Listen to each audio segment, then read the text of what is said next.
ils ont partagé quelques mots d'amour. Et plus, si affinité.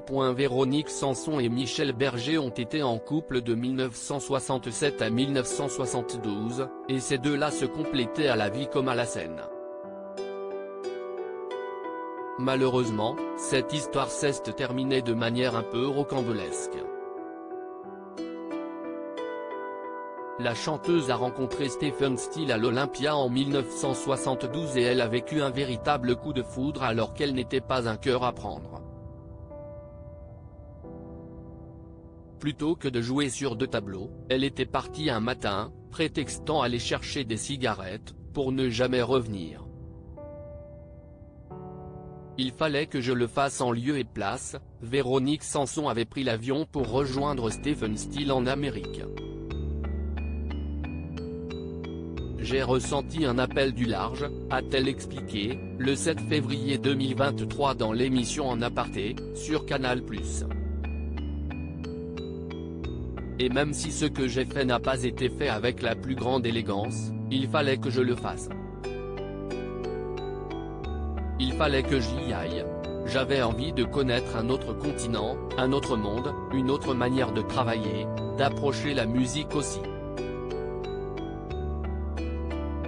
J'ai appris tellement de choses en suivant les tournées de Stephen. J'ai vu du pays. Ils ont traversé les routes main dans la main. L'artiste a même eu son premier enfant, Christopher, avec lui en 1974. Je n'aurais jamais pu m'empêcher de partir pour autant. Véronique Sanson conserve un souvenir ému de Michel Berger, jeune directeur artistique chez Pathé Marconi la première fois qu'ils se sont croisés. Déjà, on avait la même écriture manuelle. Vraiment, a-t-elle souligné. Et on avait une espèce de style en commun. J'aurais pu composer ce qu'il composait et inversement. Je ne sais pas comment dire ça, si est très complexe à expliquer.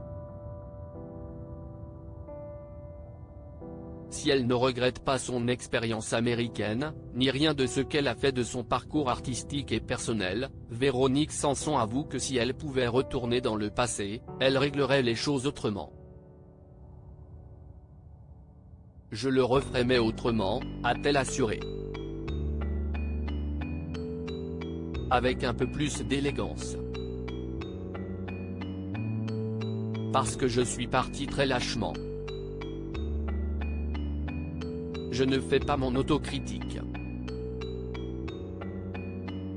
Je crois que je n'aurais jamais pu m'empêcher de partir aux États-Unis.